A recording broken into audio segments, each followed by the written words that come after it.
difference between leaders and followers isn't intelligence, education, or even opportunity. It's knowing when to keep your mouth shut. Followers feel compelled to comment on everything, defend every decision, and prove their worth through constant chatter. Leaders speak only when their words can create value, influence outcomes, or solve problems, while everyone else is competing for airtime. True leaders are controlling the conversation through strategic silence. They understand that the person asking the questions has more power than the person providing the answers. They know that revealing less makes people assume you know more. They've learned that in a world full of noise, silence is the ultimate attention getter. The most powerful person in any room isn't the one talking the most. It's the one everyone turns to when they finally stop talking. Your mouth can make you a leader or mark you as a follower, but it can't do both. Your mouth can make you or break you. I want to tell you about Marcus, a brilliant young executive who had everything going for him.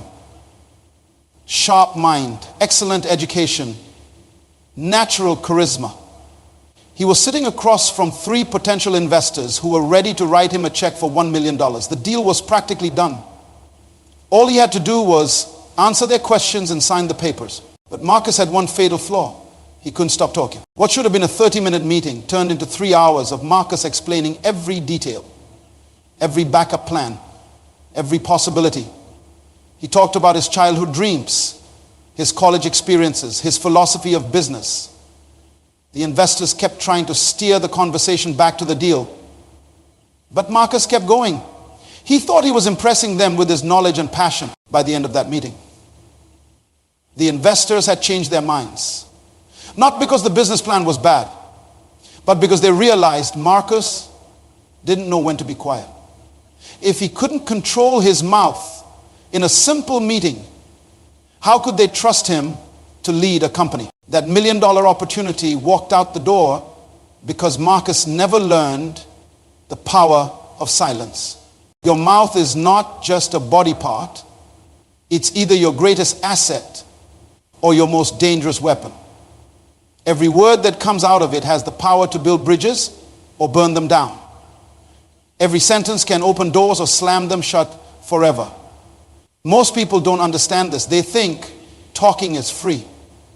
But I'm here to tell you that words are the most expensive currency you'll ever spend. You see, there's a difference between having something to say and having to say something. Marcus had to say something about everything. He felt uncomfortable with silence, so he filled every gap with words. But successful people understand that silence is not empty space. It's fertile ground where wisdom grows. When you zip your mouth at the right moment, you give yourself time to think. You give others space to reveal themselves. You create an atmosphere where real communication can happen. But when you let your mouth run wild, you lose control of the conversation. And more importantly, you lose control of the outcome. I've watched people destroy 20-year friendships with one careless sentence. I've seen marriages crumble because someone couldn't hold their tongue during an argument. I've witnessed careers end because an employee said the wrong thing to the wrong person at the wrong time. Your mouth doesn't just express your thoughts, it shapes your destiny. The problem is that most people have never been taught the art of strategic silence. We live in a world that rewards noise.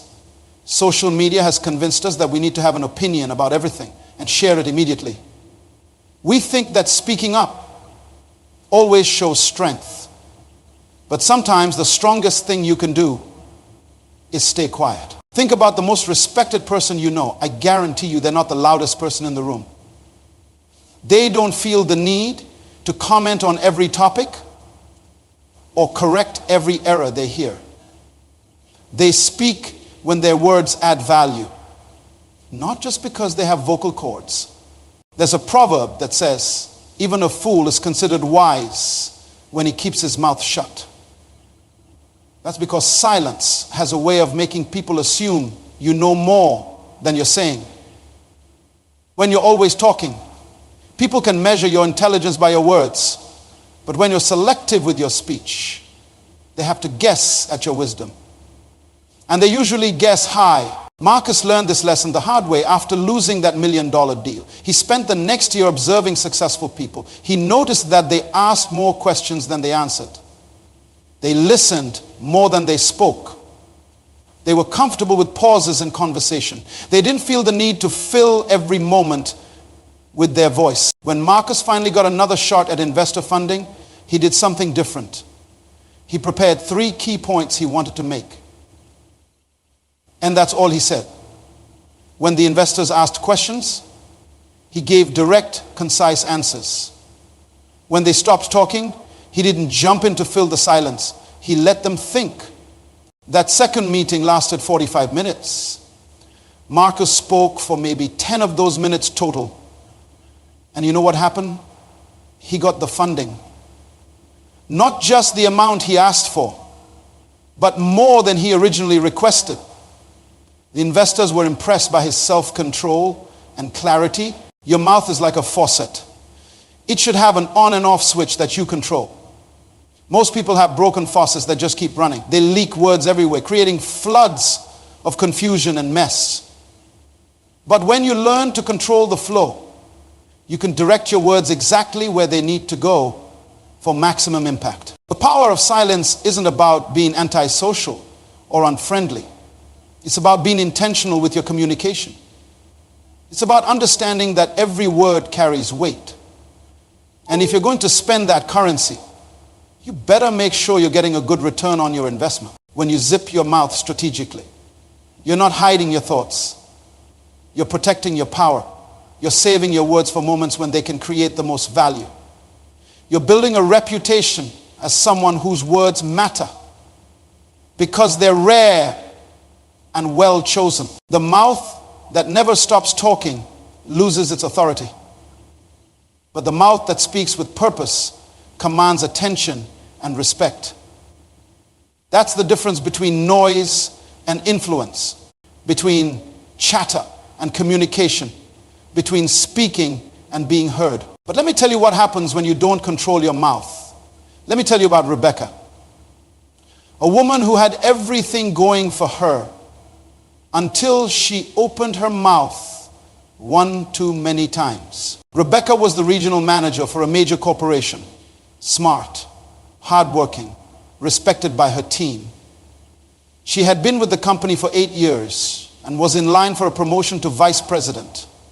Her future looked bright until one afternoon when she stepped into an elevator with Janet, another manager from a different department, and was just the two of them in that elevator, going up 12 floors. Janet mentioned that she had heard rumors about budget cuts coming. Instead of staying professional, Rebecca saw an opportunity to share what she knew.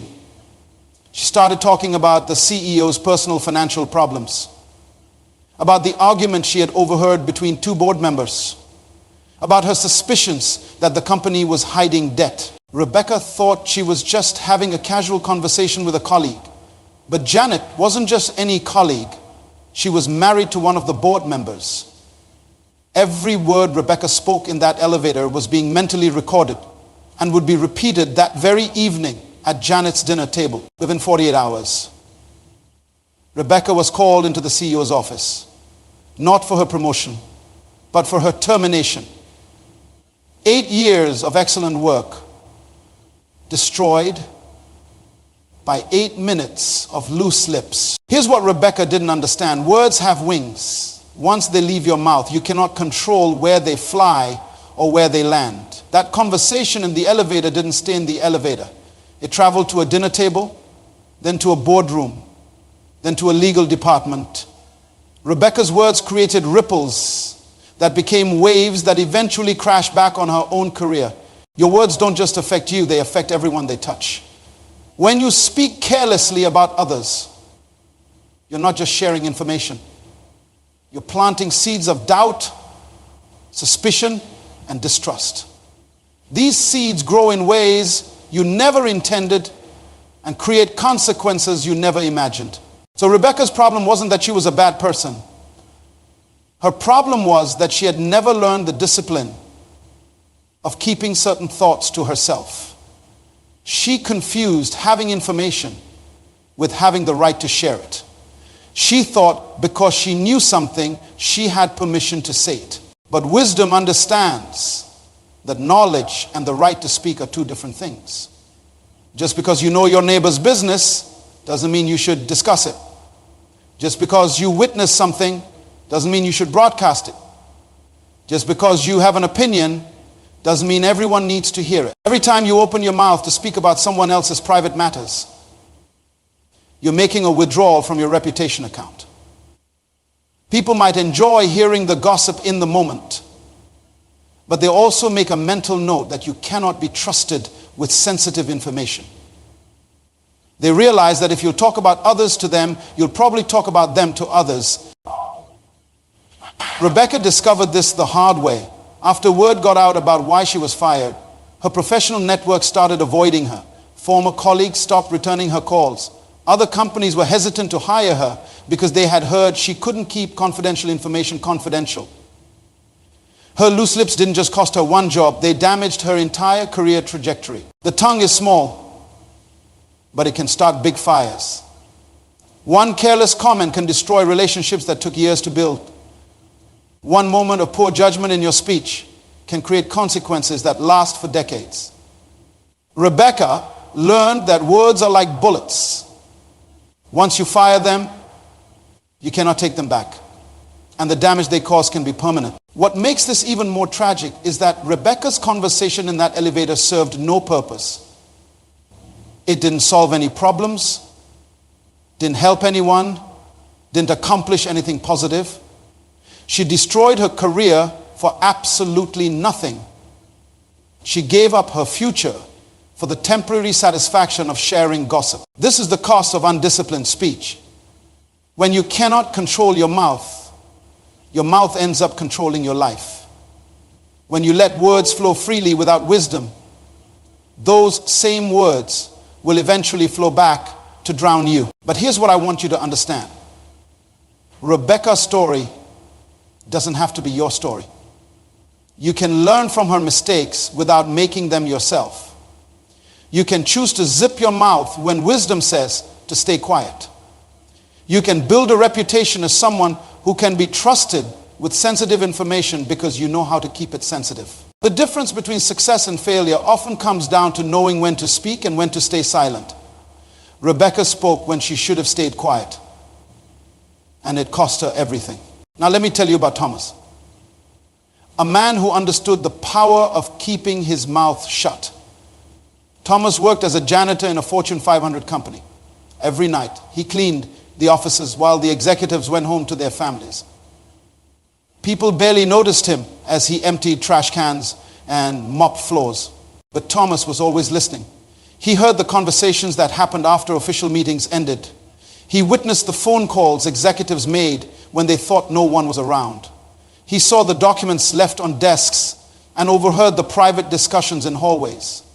Thomas knew more about that company than most of the board members. The difference between Thomas and Rebecca.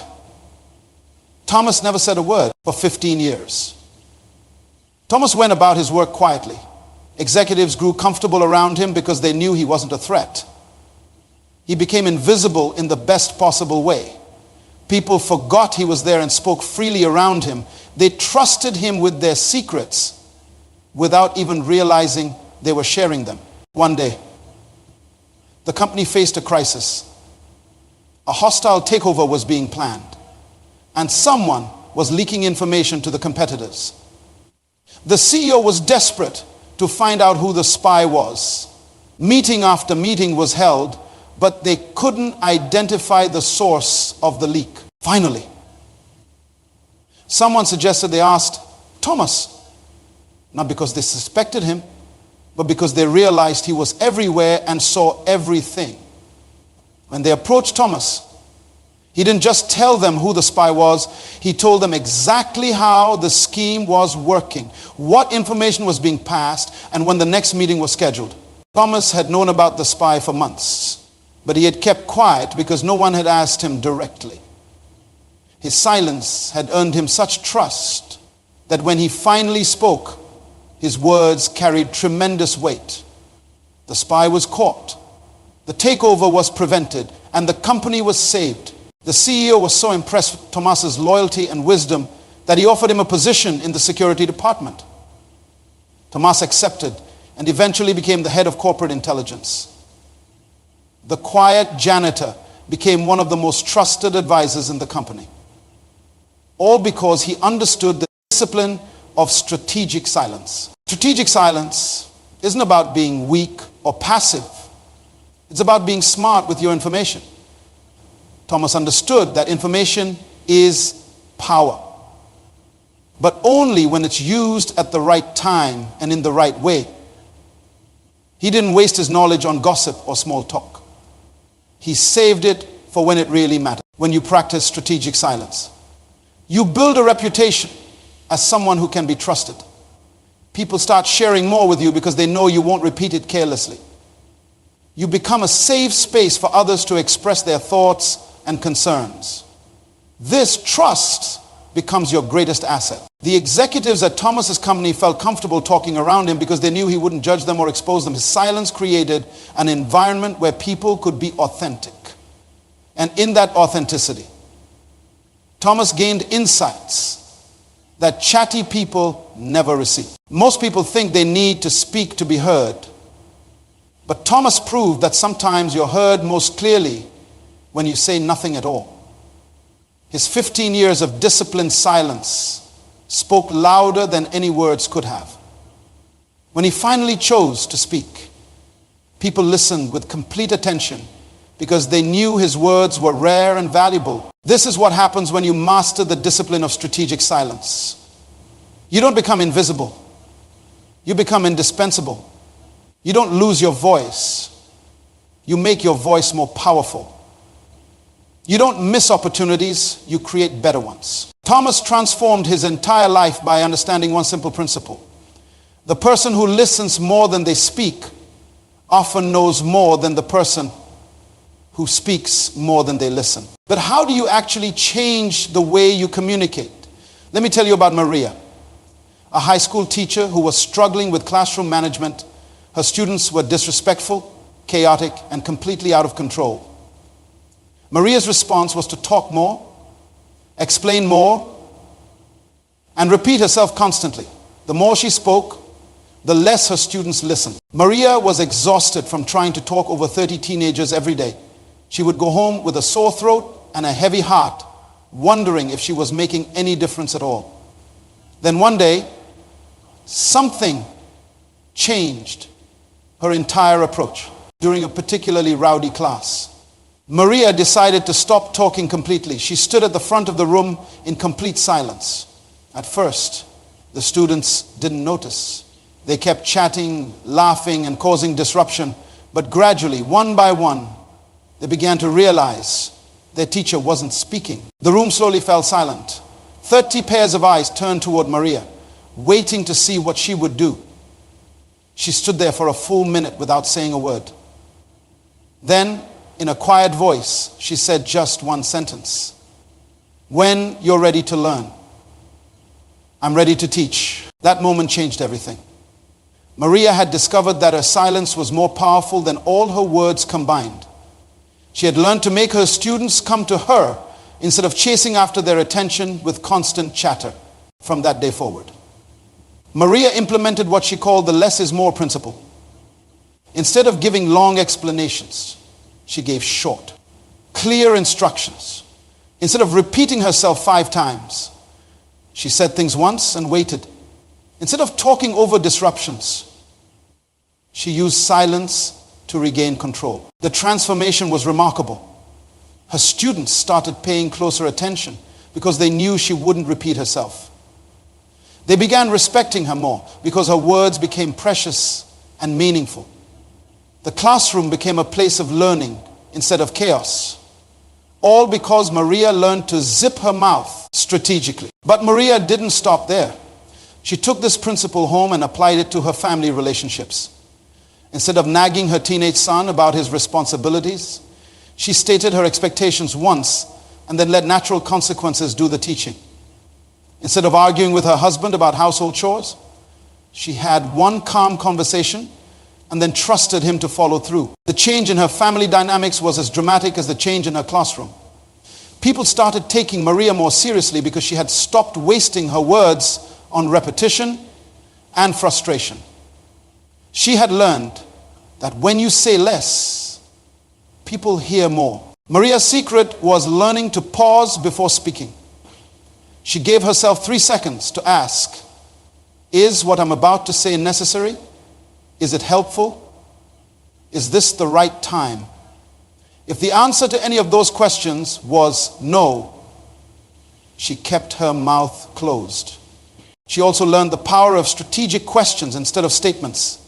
Instead of telling her students what they did wrong, she asked them to evaluate their own behavior. Instead of lecturing about consequences, she asked them to predict what might happen. This approach made people think instead of just react. The most important lesson Maria learned was that silence isn't empty space that needs to be filled with words. Silence is a tool that can be used to create emphasis, build anticipation, and command respect. When you're comfortable with silence, you give others permission to think, reflect, and respond thoughtfully instead of reactively. Maria's transformation didn't happen overnight, but it happened because she committed to changing one conversation at a time. She proved that you can retrain your mouth, just like you can retrain any other habit. Now let me tell you the most powerful story of all. A story about a man named David Chen, the CEO of a technology company that was facing the fight of its life. 3 years of hard work, 200 employees, and millions of dollars in investment were about to disappear because a larger corporation was attempting a hostile takeover. David had built his company from nothing. He started in his garage with 2 partners and a revolutionary idea for software that could change how hospitals managed patient data. They struggled for months without pay, lived on instant noodles, and worked 18-hour days. But their persistence paid off. The software worked, hospitals began adopting it, and the company grew rapidly. Success, however, brought unwanted attention. Megacorp, a massive technology conglomerate, decided they wanted David's software and his client base. When David refused their buyout offer, they decided to take the company by force through a hostile takeover. The attack began subtly.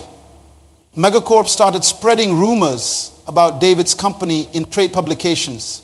They questioned the software's security, suggested financial instability, and hinted at management problems. Their goal was to drive down the stock price and make the takeover cheap. David's first instinct was to fight back publicly. His marketing team prepared press releases defending the company. His lawyers drafted responses to every accusation. His board members wanted him to go on the offensive, to speak at conferences, give interviews, and tell their side of the story. But David made a decision that shocked everyone. He chose silence. While Megacorp's executives were giving interviews and making public statements, David said nothing. While they were spreading rumors and making accusations, David remained quiet. His board thought he was making a terrible mistake. His employees were confused by his lack of response. Even his own family questioned his strategy. "Why aren't you defending yourself?" his wife asked him one evening. "Why are you letting them say these things without responding?" David looked at her and said something that would prove to be prophetic. Sometimes the best response is no response.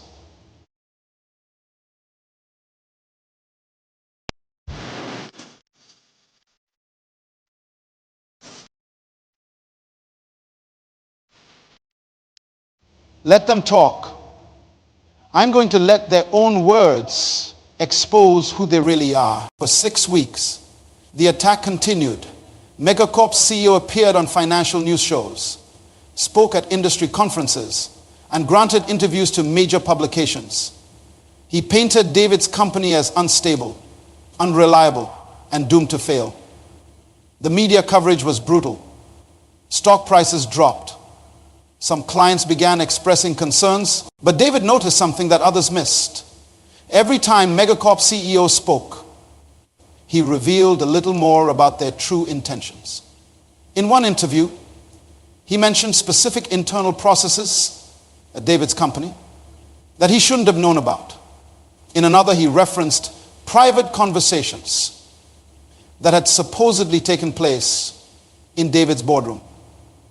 In a third interview, he accidentally revealed details about client contracts that were supposed to be confidential. David was collecting every word, documenting every claim, and building a case. While Megacorp was busy talking, David was busy listening and learning. His silence was giving them enough rope to hang themselves. The breakthrough came during a live television interview. Megacorp's CEO, feeling confident after weeks of unopposed public attacks, got careless. When the interviewer asked him about his company's expansion strategy, he bragged about how they had inside information about David's company's weaknesses. He mentioned specific financial details that only someone with access to confidential documents could know. David was watching that interview from his office. The moment he heard those words, he smiled for the first time in weeks. Megacorp's CEO had just confessed to corporate espionage on live television. Within hours, David's lawyers filed a lawsuit alleging theft of trade secrets, corporate espionage, and breach of fiduciary duty. The evidence was overwhelming because Megacorp's own executives had provided it through their public statements. What they thought was a strength, their detailed knowledge of David's company, became proof of their illegal activities. The tables turned overnight. The same media outlets that had been covering Megacorp's accusations were now reporting on their legal troubles. The same financial analysts who had questioned David's company were now questioning Megacorp's ethics. The hostile takeover attempt collapsed as Megacorp's leadership became focused on defending themselves from criminal charges. But the story doesn't end there. The publicity from the legal battle actually helped David's company. Clients who had been concerned about stability were impressed by David's dignified handling of the crisis. New customers reached out, wanting to work with a company that had integrity. Investors who had been watching from the sidelines decided to provide additional funding. 6 months later, David's company was stronger than it had ever been. The attempted takeover had failed, Megacorp was facing federal investigation, and David had emerged as a respected leader in his industry. All because he understood the power of strategic silence. When the crisis was over, David's board asked him how he had known that staying quiet was the right strategy. His answer reveals the wisdom that every successful person must learn. I realize that when your enemies are destroying themselves, the worst thing you can do is interrupt them. My silence gave them the space to reveal their true character. If I had fought back with words, it would have become a debate about who is telling the truth. But by staying quiet, I let their actions speak for themselves. David's story teaches us the ultimate lesson about zipping your mouth. Sometimes your silence is not passive, it's strategic. Sometimes saying nothing is the most powerful thing you can say. Sometimes the best way to win an argument is to not have one. This is what it means to live the zip life. It means understanding that your words are precious currency that should never be spent carelessly. It means recognizing that silence can be a weapon more powerful than any speech.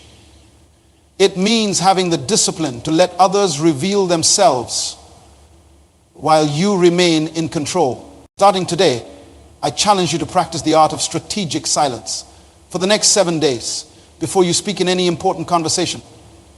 Ask yourself 3 questions. Is it true? Is it necessary? Is it kind?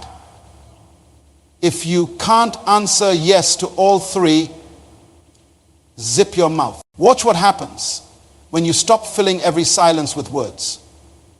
Notice how people start listening more carefully when you speak less frequently.